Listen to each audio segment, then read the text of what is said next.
Role-playing in Dungeons and Dragons is probably one of the quintessential aspects of D&D that many people, myself included, get excited for. We've seen shows like Critical Role, Dungeons and Daddies, Tales of Octavia, on, and we are just like super excited to get into the game where we see a narrative with heroes and villains and just comedy and thrilling, stuff like that. But roleplay isn't a voice. It isn't just an excuse to do chaotic things. It is not even acting as a aligned not acting as your alignment or taking one personality aspect and then going overboard with it. You can do that if you want, up to your interpretation. But to me, role playing is just, in essence, just playing your character. And to me, you don't even have to make a funny voice with that. Like recently in one of my sessions, the players were essentially talking to monsters, and the monsters that understood common and spoke common had like this graspy, like deep voice that I can't really replicate because I'm very monotone. And the thing is, I just told them what the character says. I did not tell them as if I was their character. Another example of this is if I go to a shopkeeper and do I really want to spend like 30 minutes role playing every single item on the board? Or could I just say, here are the items that they are showing.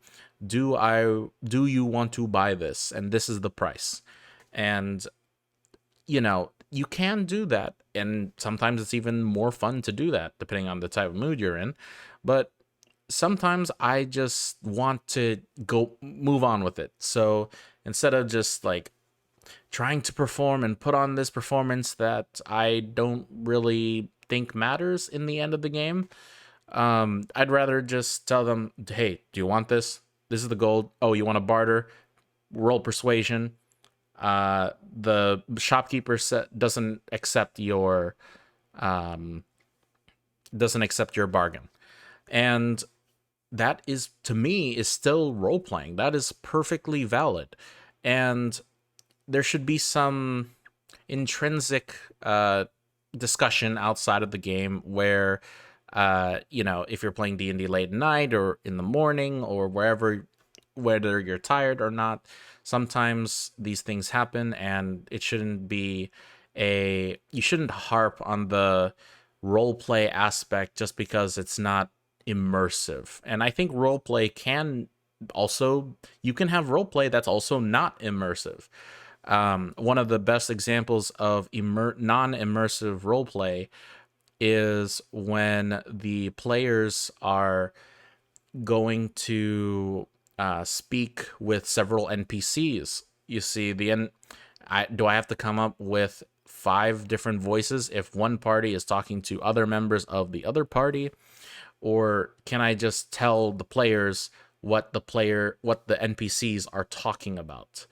Now, some people may not like that, which is perfectly fine, but I'm not a voice actor, and I don't think that any DM should be required to voice act. I don't think any DM or anybody playing D&D should like attempt a funny voice if they don't want to. And I know we're like on, Critical Role and all these other shows where these people who have been playing D&D for years, they behave as they know how to play D&D and they're experts in D&D, and they want to essentially LARP as as their D&D characters.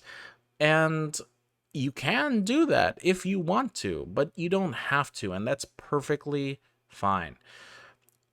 And also, to the point on how roleplay is basically just 10% being your character, and the other 90% is just improv. Roleplay is basically improving as your character what your characters will do. And if you don't want to immerse yourself on your roleplay, you can just say your character does this. long time ago, there was a player I had that I was playing with, not DMing for, but I was playing with, and the player was a kenku. And if you don't know what kenkus are bird-like creatures that mimic other people's voices, kind of like Bumblebee in Transformers, if you ever seen that movie. And the problem that we had was he would do the Bumblebee thing, and that would be super annoying. And we didn't really like that. And eventually, he got tired of it too. He didn't really like that at all. So he just said like what his character would do. My Kenku taps on your shoulder and points in that certain direction, and does this charade of a tripwire and tripping on it.